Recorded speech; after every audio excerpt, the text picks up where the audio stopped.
안녕하세요. 저는 저의 일을 열심히 하며 사는 30대 초반의 여성입니다. 얼마 전 대학교 친구에게 새해 복 많이 받으라는 전화가 왔어요. 저와 친구는 이런저런 사는 이야기를 하다가 같은 학교 선배였던 황시환 선배 이야기가 나왔어요. 친구는 황시환 선배가 결혼한 지 2주 만에 이혼했다며 1년 전에는 같은 과 후배인 아이니와 파혼하더니 또 결혼에 실패했다고 했어요. 그러면서 그 오빠는 외모도 잘생기고 말도 재밌게 잘하는데 도대체 왜 그렇게 결혼을 못하는지 모르겠다고 하며 저에게 너는 혹시 그 이유를 아느냐고 물어보더라고요. 저는 그 이유를 확실히 알고 있었어요. 어떻게 아냐고요? 사실 저는 황시한 선배와 2년 전에 결혼을 약속했다가 파혼을 했거든요. 제가 왜 파혼을 하게 되었는지 그 이야기를 듣게 되면 여러분들도 저와 아이니 그리고 최근에 이혼한 분의 선택을 충분히 이해하실 수 있으리라 장담합니다. 저의 예비 남편이었던 황시한 선배는 과에서 잘생기고 매너도 좋은 인기남이었어요. 저는 그런 예비 남편에게 한눈에 반했고 우리는 연애를 시작했어요. 이렇게 학교 다닐 때 시작한 연애는 졸업하고도 계속 이어졌고 무려 8년이나 사귀게 되었어요. 어느덧 저는 28살, 예비 남편은 32살이 되어 결혼을 생각해야 하는 나이가 되었죠.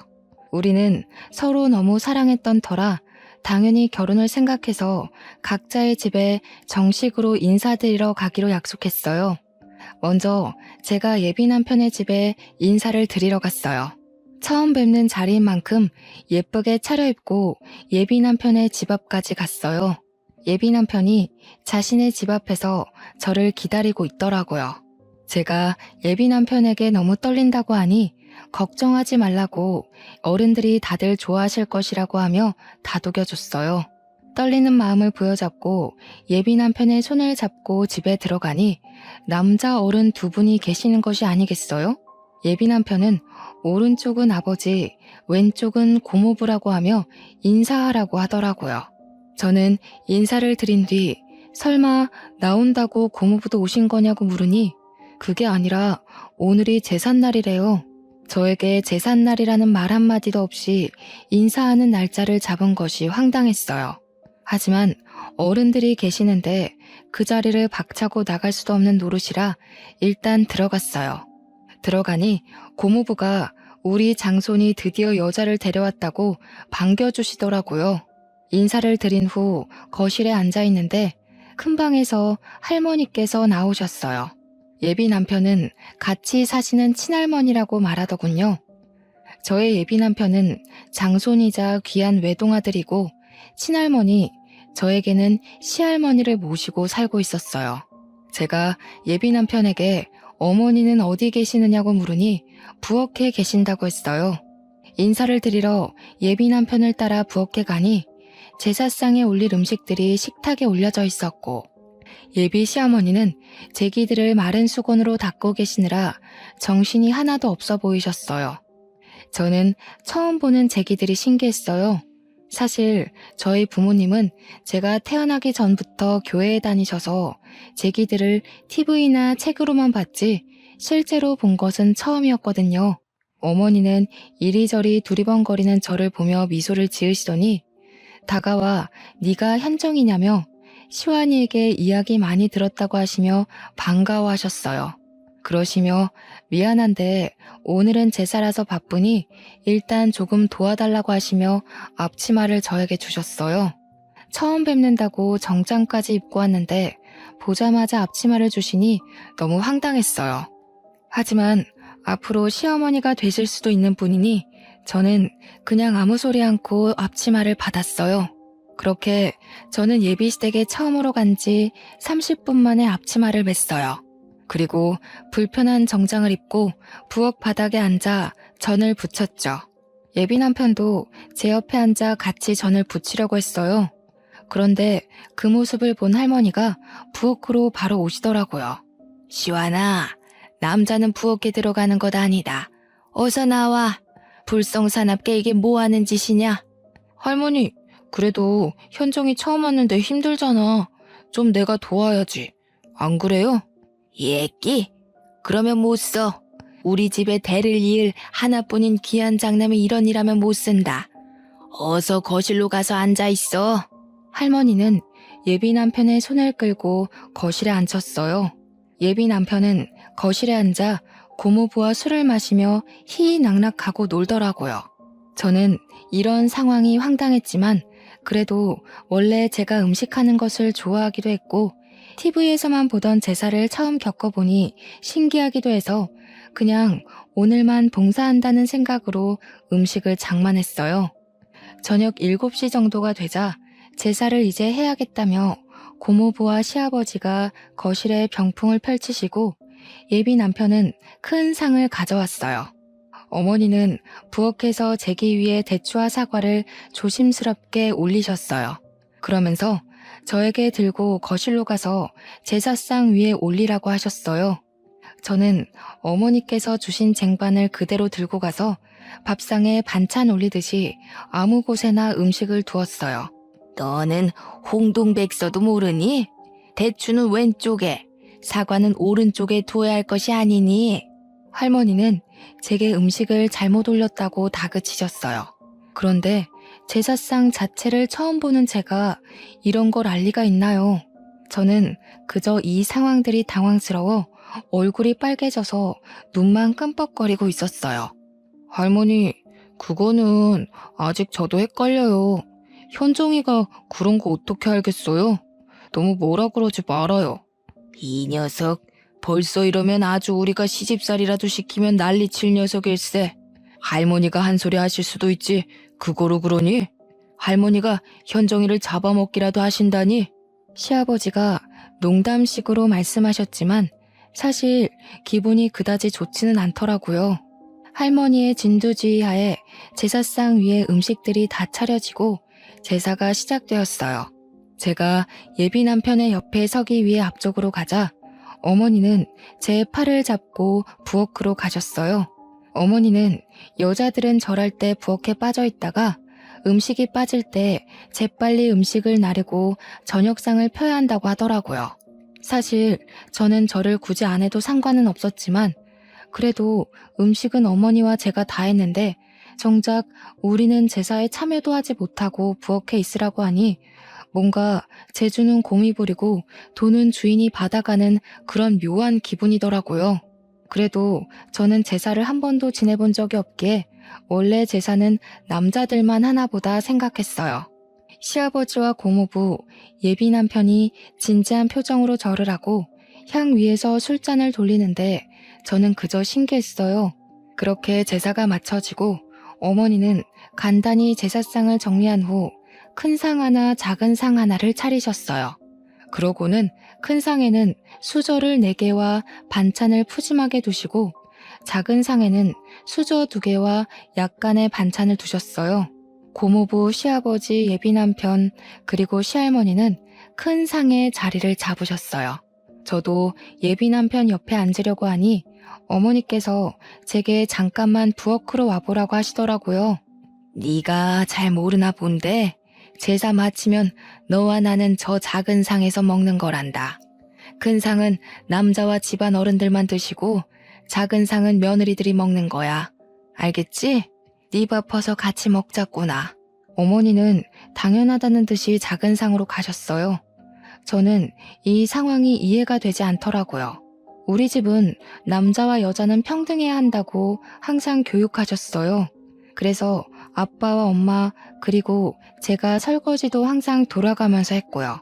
그런데 예비시댁은 남자는 부엌에 얼씬해서도 안 되고 심지어 밥도 따로 먹어야 한다니 이해를 하려야 할 수가 없었어요. 그렇게 이해가 되지 않는 식사를 마치니 할머니와 고모부와 시아버지가 큰 방으로 들어가시더라고요. 예비 남편도 저에게 잠깐만 기다리라는 표정을 짓더니 같이 큰 방으로 들어가고 거실에는 저와 어머니 둘만 있었어요. 어머니는 부엌에서 쟁반을 들고 와 모두가 드신 식기를 정리하시기 시작했어요. 어머니께서 거실에서 일하고 계시는데 가만히 있기도 뭐하고 해서 어머니를 도와 상을 치우고 정리했어요. 부엌에 가니 제기들이 쌓여 있었고 싱크대에는 설거지거리들이 한가득 쌓여 있더라고요. 어머니는 처음엔 저에게 제기 정리 좀 해달라고 하셨어요. 제기를 처음 본 제가 제기를 어떻게 정리해야 하는지 알 턱이 있나요?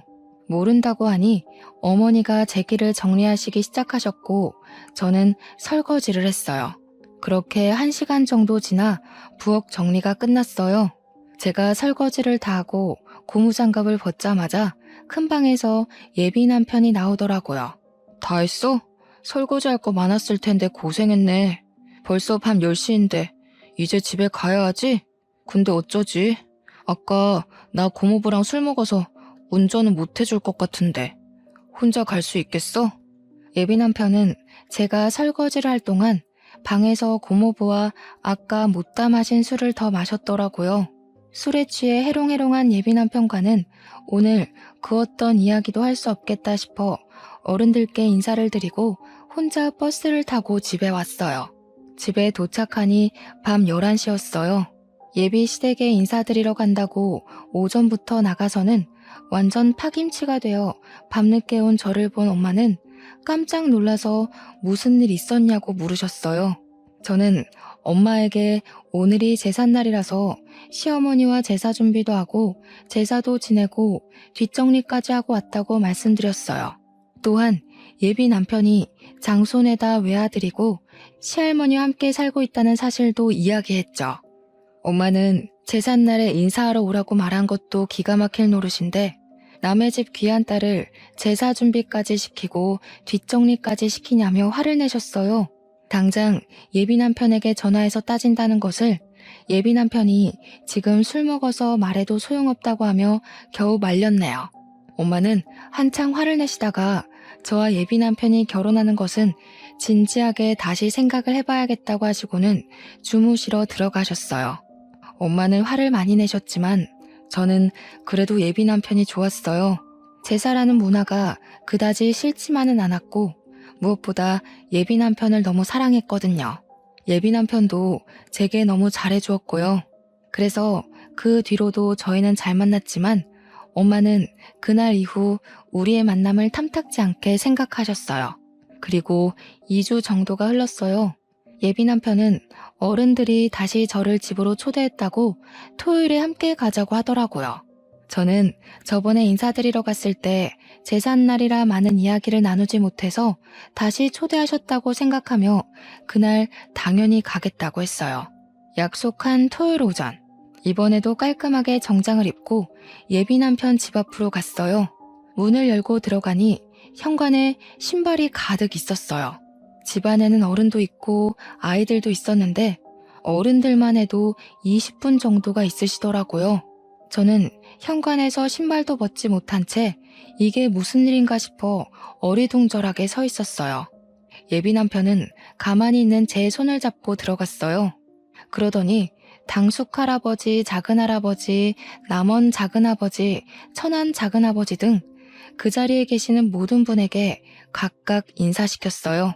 일단 인사를 하긴 했는데 워낙 많이 계시다 보니 나중에는 이분이 저분 같고 저분이 이분 같더라고요. 인사를 할 때마다 다들 저에게 맏며느리감이라고 하시며 앞으로 하나뿐인 장손 시완이와 결혼해서 자주 보자고 반기셨어요. 한창 정신없이 인사를 하는데 부엌에 계시던 어머니께서 나오시더니 잘 왔다고 반겨주셨어요. 그러고는 오늘은 증조 할아버지의 제삿날이라고 하시며 제게 앞치마를 주시더라고요. 그때 그 앞치마를 보자마자 뒤도 돌아보지 않고 나갔어야 했는데 저는 또 바보같이 그 앞치마를 건네받았네요. 그렇게 저는 또 불편한 정장을 입고 앞치마를 입고 부엌 바닥에 앉아 육전부터 시작해서 파전, 산적, 동태전, 가오리전 등 제가 평소에는 잘 먹지도 않는 전을 잔뜩 만들었어요. 그날은 친척들이 많이 오셔서 그런지 처음으로 이 집에 왔던 이전 제삿날보다 훨씬 더 많이 음식 장만을 했어요. 제가 그렇게 허리도 제대로 펴지 못하고 음식을 할 동안 예비 남편은 조카들과 놀고 게임을 하며 아주 즐거워하더라고요. 저는 분명히 인사를 드리러 왔는데 또 이 집 제사 음식을 장만하고 있으니 화가 나더라고요. 그런다고 이렇게나 어른들이 많이 계시는데 그냥 뛰쳐나갈 수도 없고 해서 답답한 마음에 한숨만 푹푹 내쉬고 있었어요. 그런 모습을 예비 남편이 보았는지 부엌으로 와서는 많이 힘드냐며 어깨를 주물러 주었어요. 제가 그럼 힘들지 안 힘들겠냐고 말하려는 순간 시할머니가 저와 예비 남편에게 오셨어요. 시완아, 장손이 부엌에 오면 못 써. 그리고 지금 조상님들 음식장만 하는데 어깨를 주무르고 이게 뭐 하는 짓이냐? 당장 거실로 가. 할머니, 우리 현정이 인사드린다고 예쁘게 옷 입고 왔는데 얼마나 힘들겠어. 현정이 예쁘게 좀 봐주라. 예끼. 아무리 그래도 어른들 계시는데 장손이 그러면 못 써. 시완이 너는 어서 나와서 당숙한테나 가봐라. 할머니는 장손인 예비 남편이 잠시라도 부엌에 오려고 하면 장손은 부엌에 있으면 큰일 난다며 얼른 내보내셨어요. 예비 남편은 당숙 할아버지에게로 가서 술을 받아 먹고 있더라고요. 그렇게 예비 남편은 거실에서 술을 먹고 노는 동안 저는 혼자 엄청난 양의 전을 만들었어요. 제사 준비를 다 마치고 제사상이 차려졌어요. 저번처럼 저와 어머니는 부엌에서 제사가 마쳐지기만을 기다린 뒤 제사가 끝나자마자 저녁상을 차렸어요. 저와 어머니, 여자아이들은 작은 상에서 밥을 먹고 예비 남편은 큰 상에서 친척들과 남자아이들과 함께 밥을 먹었죠. 밥을 다 먹고 상을 치우려는데 할머니가 저와 예비 남편을 부르시더라고요. 너희는 결혼을 언제 할 생각이니? 우려 할머니가 허락해 주시면 당장이라도 하지. 그래? 얘야, 우리는 혼수나 예단 아무것도 필요 없다. 너희 집이 괜찮다면 결혼식 관련 비용도 우리가 다 내마. 사실 저희 집안 형편이 그다지 좋지가 않았어요. 그래서 혹시나 예비시댁에서 과한 예단이나 혼수를 가져오라고 할까봐 내심 걱정을 많이 했거든요. 그런데 이 집의 최고 어른이신 할머니께서 제가 말씀드리기도 전에 다 필요 없다고 하시니 내심 기분이 좋더라고요. 단, 한 가지 조건이 있어. 반드시 이 집에 들어와서 살아야 한다. 저는 평일에는 회사에 있으니 저녁에만 집에 있을 것이고 주말에는 예비 남편과 데이트를 하러 나가면 되니 이 집에 들어와 어른들과 함께 산다는 것에 대해 큰 부담은 없었어요. 무엇보다 이 불편함을 다 이겨낼 정도로 예비 남편을 너무 사랑했어요. 게다가 제가 결혼을 앞두고 걱정을 많이 했던 예단과 혼수, 결혼식 비용 문제를 한 번에 다 해결할 수 있기에 할머니의 말씀에 알겠다고 바로 대답했어요. 그래, 며느리라면 당연히 그래야지. 너네 집은 제사 언제 지내니? 부모님이 교회 다니셔서 제사를 지내지 않아요. 사실 저는 제사 지내는 모습을 실제로는 처음 봐요. 제사를 한 번도 지내본 적이 없다고? 자고로 조상님께 예를 갖춰야 만사가 형통하는 법이다. 이런 조상님들도 모르는 근본 없는 것들. 에이, 할머니, 요새는 다들 제사 이렇게까지 안 지내. 제사 다 합쳐서 간소하거나 아예 안 하는 집도 많아. 명색이 황씨 가문의 장손이라는 사람이 그게 할 소리냐? 이것이 제사 안 지내는 근본 없는 년을 만나더니 애가 이상해졌네. 제사를 지내지 않는다는 이유로 친척도 아닌 할머니에게 근본 없는 년이라는 소리를 듣는데 너무 화가 나고 억울해서 눈물이 다 나오더라고요. 눈물이 터지려던 찰나 시어머니가 과일과 한과 따뜻한 차를 한 상 차려오셨어요. 어머니, 이제 다과 드세요. 그리고 현정이는 나 좀 도와주렴. 어머니께서 다과상을 들고 와서 할머니의 말씀을 끊으셔서 다행이었지. 만약에 그러지 않았다면 저는 그 자리에서 아마 펑펑 울었을 거예요. 어머니의 부르심에 부엌에 가니 저번보다 훨씬 더 많은 설거지거리가 쌓여 있었어요. 저는 할머니 앞에서 잔소리를 듣느니 여기서 설거지하는 게 훨씬 마음이 편하겠다 싶어 싱크대 앞으로 갔네요. 그렇게 저는 설거지를, 어머니는 제기 정리 및 부엌 정리를 2시간 정도 하니 드디어 부엌이 깨끗해졌어요. 거실로 나가보니 시간은 어느덧 자정이었고 친척들과 예비 남편은 술에 취해 제정신이 아니었어요. 저는 집에 가야겠는데 시간이 너무 늦어 택시를 타고 갈 생각으로 예비 남편에게 여기 집 주소 좀 알려달라고 했어요. 그런데 술에 취해서 집 주소도 말하지 못하고 헛소리만 해대는 것이 아니겠어요. 그러는 모습을 보신 친척들과 어머니도 오늘 너무 늦었고 여자 혼자 이 시간에 택시 타는 것도 위험하니 그냥 하룻밤 자고 가라고 하시더라고요. 저는 어쩔 수 없이 엄마에게 오늘 집에 못 간다고 전화하고 예비시댁에서 원치 않는 하룻밤을 자게 되었어요. 어머니는 부엌 옆에 쪽방이 하나 있다며 그곳에서 자라고 이부자리를 펴주셨어요. 그리고 어머니께서 집에서 입으시는 편한 옷을 하나 주시며 옷 갈아입고 푹 자라고 하시고는 나가셨어요. 혼자 방에서 편한 옷으로 갈아입고 누워있는데 거실은 시끄럽고 장소는 세상 불편한 예비시댁이다 보니 잠이 쉽게 들지 않더라고요. 결국 저는 모든 친척이 다 술을 마시고 코 고는 소리가 들릴 때까지 뒤척이다가 겨우 잠이 들었어요. 이제 잠이 들었다 싶었는데 어머니가 제가 자고 있던 방에 들어오셨어요. 잠깐 나와 보라고 하시더라고요. 나와서 시계를 보니 새벽 5시였어요. 얘야, 우리 집은 며느리들이 새벽 5시에 일어나 음식을 준비하고 새벽 6시에 다들 밥을 먹는단다. 어지간하면 나 혼자 하겠는데 어제 무리를 했는지 몸이 안 좋아서 말이야. 미안한데 음식 준비 좀 도와주지 않으련? 어머니는 제게 부탁을 하면서도 계속 국을 끓이고 나물 반찬을 하느라 정신이 없으셨어요. 이미 저도 잠이 다 깼고 그 자리에 혼자 멀뚱히 서 있기도 다시 방에 들어가기도 좀 그러니 저도 어머니를 도와서 음식을 준비했어요. 우리 집은 아침, 점심, 저녁 모두 반찬이 최소 7개는 있어야 해. 황씨 가문이 큰 양반가라서 조상님들 때부터 그렇게 먹었다고 하더구나. 그리고 한번 사용한 음식을 다시 사용해서는 안 돼서 매일 끼니마다 조금씩 새로 해서 먹는단다. 끼니마다 새로운 반찬을 최소 7개는 만들어야 한다고요? 그래. 처음에는 나도 이거를 어떻게 해야 하나 했는데 하다 보니 반찬 7개는 금세 뚝딱 하게 되더라고. 너는 내가 봤을 때 손이 야무지니 나보다 더 잘할 거야. 어머니는 이미 저를 며느리로 생각하셨는지 제게 음식에 대해서 하나하나 알려주셨어요. 저는 일단 말씀을 하시니 듣기는 듣는데 슬슬 제가 이 집에 들어와 사는 것이 걱정되더라고요. 사실 전 아침잠이 정말 많아요.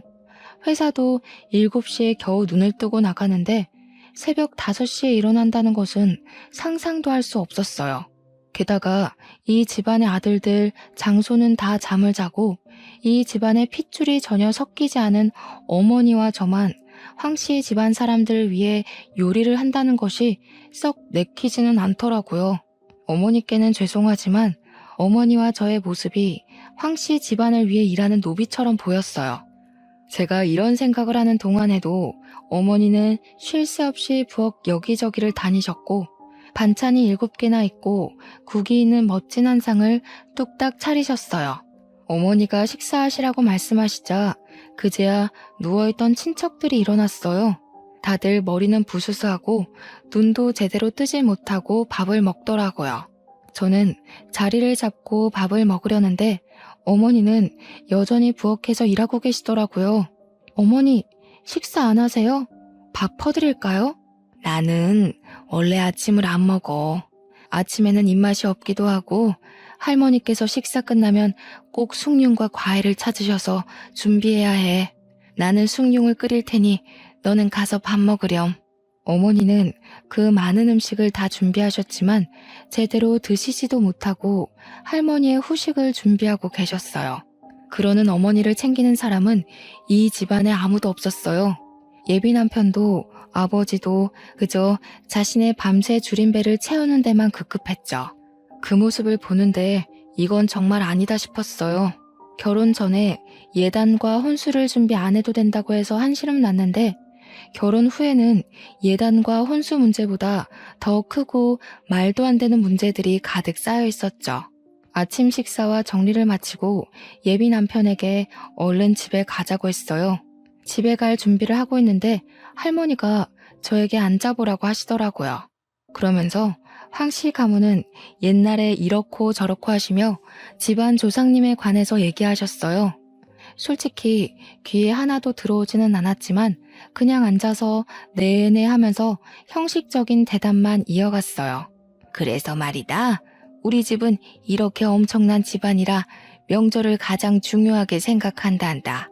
그래서 우리 집 며느리들은 명절 때 조상님들을 모시고 친척들을 챙겨야 덕을 쌓을 수 있어서 친정에 못 간다. 알았지? 그 말씀은 설날, 추석 연휴 내내 시댁에 있어야 한다는 말씀인가요? 그래. 요새 젊은 것들은 시댁에는 설날에, 추석에는 친정에 가던가 아니면 명절날 아침에 바로 친정으로 넘어간다던데. 우리 집은 그런 거 절대 용납 안 된단다. 그러면 저는 혼자여서 저희 부모님은 명절 때 두 분이서만 보내야 할 텐데요. 그 대신 명절 때 말고 명절 전주나 다음 주에 네 시어머니랑 번갈아서 친정에 한번 다녀와. 원래 옛날에는 처음에 결혼하면 3년간 시댁에 살면서 친정에 가보지도 못했다. 그래도 요새는 많이 좋아진 거야. 결혼한 지 1년도 안 된 새댁이 친정에도 가고 말이야. 저는 저를 이만큼 키워주신 것은 친정 부모님인데 그런 부모님께 명절 때 찾아가 보지도 못한다는 것이 전혀 이해가 되지 않았어요. 정말 이건 너무 아니다 싶었죠. 더 어이없는 건 예비 남편이었어요. 예비 남편은 할머니의 말에 고개만 끄덕이더라고요. 너는 이제 출가 외인이다. 결혼하면 이 시댁에 뼈를 묻고 살아야 해. 이제 친정은 있고 여기 시댁의 조상님께 충실하게 효를 행하며 살아야 한다. 그동안 저를 키워주신 친정은 있고 얼굴도 이름도 모르는 어쩌면 예비 남편 아니었으면 남남이었을 시댁의 조상님께 효를 행하며 살아야 한다니 정말 어이가 없더라고요. 그 뒤로도 할머니는 한참 동안 조상님과 며느리의 도리에 대해 설교를 하셨어요. 할머니, 이제 우리 일이 있어서 나가봐야 해. 우리 장손 오늘 일이 있었어? 그래, 어서 가봐. 너도 같이 가려무나. 참, 우리가 다음 달에도 제사가 있단다. 날짜는 장손에게 듣고 그때도 꼭 와야 한다. 할머니께서는 저에게 다음 달에도 제사가 있으니 반드시 참석하라는 말을 하시며 잘 가라고 하셨어요. 예비 남편의 차에 타서 곰곰이 생각해보니 이 모든 상황이 너무 어이없더라고요.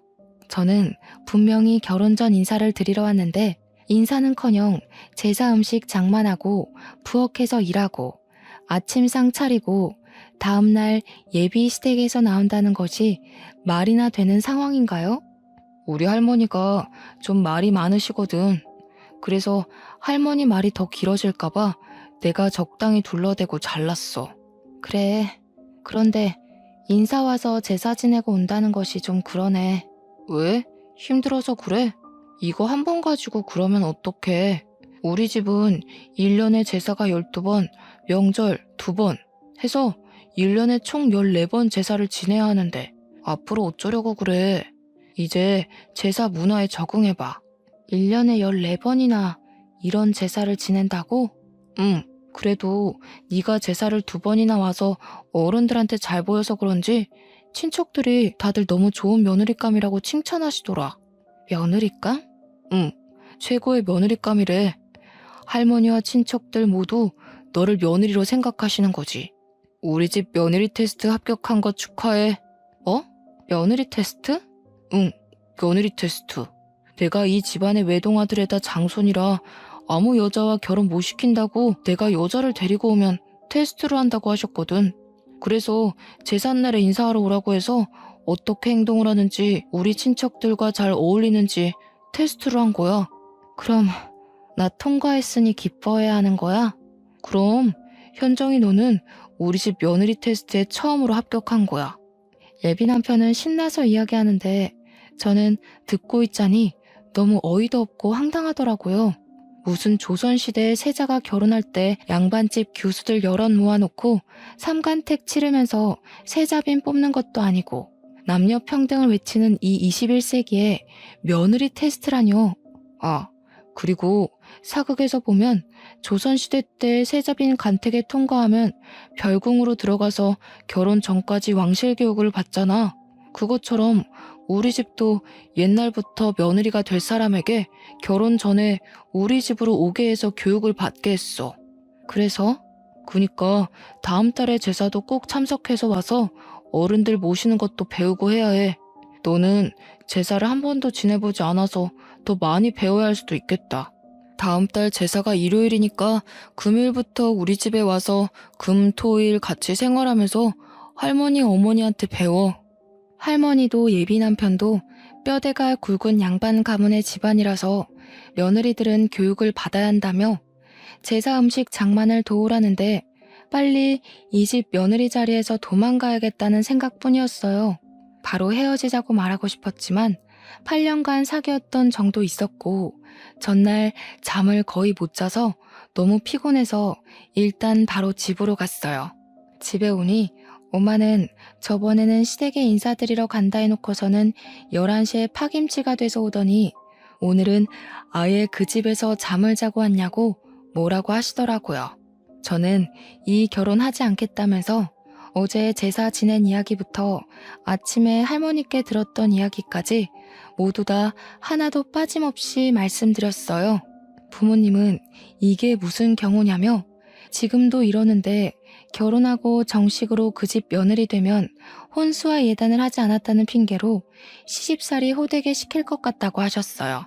특히 엄마는 절대 이 결혼 못 시킨다고 결사 반대를 하셨어요. 그리고 아빠는 저의 이야기를 다 듣고는 혼자 곰곰이 생각하시더니 예비 남편에게 똑같이 복수해야겠다며 다음 주 일요일에 집으로 초대하라고 하셨어요. 저는 아빠에게 어떻게 하실 것이냐고 물었지만 아빠는 아무래도 계획을 말씀해 주시지 않았어요.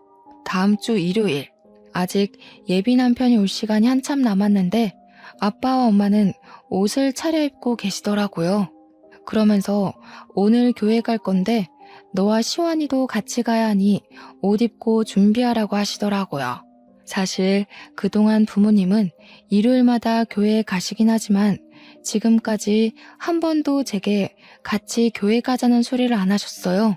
교회는 부모나 다른 누군가가 강요를 해서 다니는 것이 아니라며 나중에 제가 다 크고 마음에서 교회에 가고 싶은 마음이 생겼을 때 그때 다니라고 하셨죠. 물론 그런 마음이 생기지 않는다면 평생 다니지 않아도 된다고 하셨어요. 그러던 부모님이 갑자기 교회에 가자고 하니 의아하긴 했지만 그냥 부모님이 다니시는 교회를 우리에게 소개해 주시려고 그러는가 보다 싶어 저도 갈 준비를 했어요. 제가 외출 준비를 하는데 예비 남편이 집 앞에 와 있다고 전화를 하더라고요. 그래서 부모님께 말씀을 드리니 부모님은 그럼 지금 교회에 가자고 하셨어요. 예비 남편은 집에 인사를 드리러 왔는데 갑자기 부모님이 교회에 가자고 하시며 차에 태우시니 당황하더라고요. 저 근데 현정이가 교회에 다니는 줄 몰랐네요. 부모님은 다니셔도 현정이는 다니지 않는 줄 알았는데. 현정이는 안 다니고 우리만 다녀요. 현정이도 오늘 처음 가는 거요. 예비 남편은 계속 이해가 안 된다는 표정을 지었고 저 역시 아빠가 왜 이러시는지 몰라 가만히 있었어요. 저와 예비 남편은 그렇게 부모님을 따라 1시간 반 동안 같이 예배를 보고 교회 사람들과 같이 밥도 먹었어요. 그렇게 교회에서 3시간 정도 보낸 후 다시 집에 왔는데 예비 남편의 표정이 그다지 좋지 않더라고요. 그 모습을 본 부모님은 예비 남편에게 잠깐 거실에 앉아 표정이 왜 이리 좋지 않냐고 물어보셨어요. 사실 저희 집안은 대대로 불교 집안이고 교회를 그다지 좋아하지 않습니다. 그런데 일방적으로 교회를 데리고 가시니 기분이 좋지는 않습니다. 인사를 드리러 왔는데 교회를 데리고 가니 기분이 좋지 않았나? 그래, 그럴 수 있지. 그럼 자네 집에 갔던 우리 딸 기분은 어땠을 것 같은가? 무슨 말씀입니까? 우리 딸은 교회는 다니지 않았어도 기독교인 부모 만나서 제사를 한 번도 지내본 적이 없는 아이일세. 그런데 인사드리러 간 그런 딸에게 제사 준비를 2번이나 시켰다고 해서 일부러 이런 자리를 만들었네. 제 생각에는 현정이가 앞으로 저와 결혼하면 제사상을 차리고 해야 하는데 미리 우리 집의 가풍에 대해 경험해보는 것이 좋지 않을까 해서 그렇게 한 것입니다. 그래? 그럼 자네도 앞으로 현정이와 결혼할 사이니 매주 일요일 우리와 함께 교회에 가자. 솔직히 1년에 14번 제사보다 매주 교회가 훨씬 낫지 않나? 매주 같이 교회를 가자고요? 저희 제사는 고작 한 달에 한 번이지만 교회는 매주인데 어떻게 이게 더 괜찮습니까? 가서 앉아만 있으면 되는데 제사상 차리고 설거지하는 것보단 훨씬 낫지. 안 그런가? 아마 저희 할머니가 교회에 간다고 하면 난리치실 것입니다. 교회를 떠나 매주 일요일에 현정이가 친정에 간다고 해도 아마 화를 내실 거예요. 우리가 언제 현정이도 같이 간다고 했나? 현정이는 자네 집 어르신들 식사 준비해야 한다고 하니 못 가고 자네만 나와서 우리랑 같이 교회에 가자고. 괜찮지? 못한다고 하면 우리도 결혼 못 시키네. 예비 남편은 그 이야기를 듣고 집에서 생각을 해봐야겠다면서 표정이 좋지 않은 채로 집에 가봐야 할 것 같다며 나가더라고요. 예비 남편이 간 후 저는 부모님께 어떻게 이런 생각을 하셨냐고 여쭤봤어요. 일단 그 집에서 너한테 이야기도 하지 않고 제삿날 인사하러 오게 한 것부터 나는 이해가 가지 않았다. 그래도 좋게 생각해서 친척들이 다들 한자리에 모였으니 너를 소개하려고 그랬나 보다고 좋게 생각하려 했어. 네, 정말 제삿날에 많은 친척이 오셔서 다들 인사드리고 하긴 했네요. 그런데 결혼도 아직 하지 않았는데 예비 며느리라며 잔뜩 음식 장만을 시키고 설거지까지 하고 왔다길래 화가 나더구나. 지금부터 이러면 진짜 며느리가 되면 아주 난리가 나겠구나 싶었지. 맞아요. 정말 그 집 며느리인 시어머니는 정말 생기가 하나도 없어 보이셨어요. 정말 죄송하지만 황씨 집안을 위해서 일하는 노비 같았어요. 그 정도였니? 아무튼 너도 마음이 떠난 것으로 보이고 해서 둘이 헤어진다고는 했는데 그래도 남의 집 귀한 딸 고생시키는데 그냥 헤어지기엔 뭔가 내가 아쉬웠어. 그래서 내가 복수를 계획했지. 그런데 우리 집은 제사를 지내지 않으니까 제사날 오라고 할 수도 없으니 대신 교회로 바로 데려가신 거예요? 그렇지. 솔직히 네가 그 집에서 2번이나 제사상 차리고 뒷정리하고 온 거에 비하면 너무 소소한 복수이지만 그래도 그 비슷한 상황을 조금이라도 느껴봐야 하지 않겠니? 그래야 정신 좀 차리지. 저는 부모님의 아이디어에 감탄했어요. 그렇게 한창 부모님과 신나서 대화하는데 예비 남편 번호로 전화가 오더라고요. 저는 이제 집에 도착했다고 전화를 한 줄 알고 받았는데 할머니셨어요.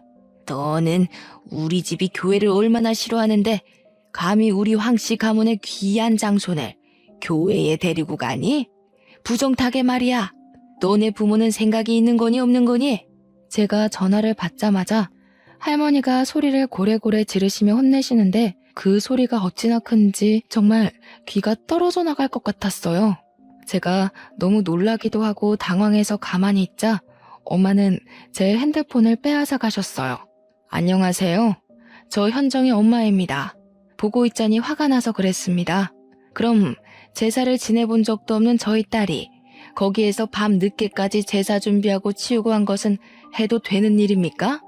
그야, 이제 현정이가 우리 집 며느리가 될 아이니 내가 교육했던 것이오. 이제 우리 황씨 가문의 며느리가 될 건데 그 전에 미리 우리 가문의 풍습을 익히는 것이 잘못된 거요? 가문의 풍습을 익히는 것이 얼굴도 모르는 조상 제사상 차리고 설거지하고 친척들 뒤치다거리하는 거예요. 그리고 며느리는 무슨 사람도 아닙니까? 그동안 키워준 친정을 잊고 명절 때는 가지도 말라니. 그게 무슨 말도 안 되는 경우입니까?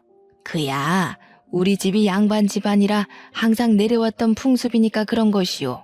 그건 그렇고 주마다 우리 장손 교회에 오라는 건 또 뭔데? 이래서 예수쟁이들이랑은 말이 안 통해 말이. 무조건 제사는 안 된다. 교회만 나오라고. 이보세요. 저 사실 교회에 다니면서 현정이한테도 교회 다니자는 이야기 한 번도 안 했어요. 그런데 그 집에서 자꾸 결혼도 하기 전에 제사에 와서 준비하라니까 저도 화가 나서 그쪽 손주도 똑같이 당해보라고 일부러 그런 자리 만든 겁니다. 아주 말도 안 되는 소리를 짓거리네. 이래서 제사를 안 지내는 것들은 근본이 없어 근본이.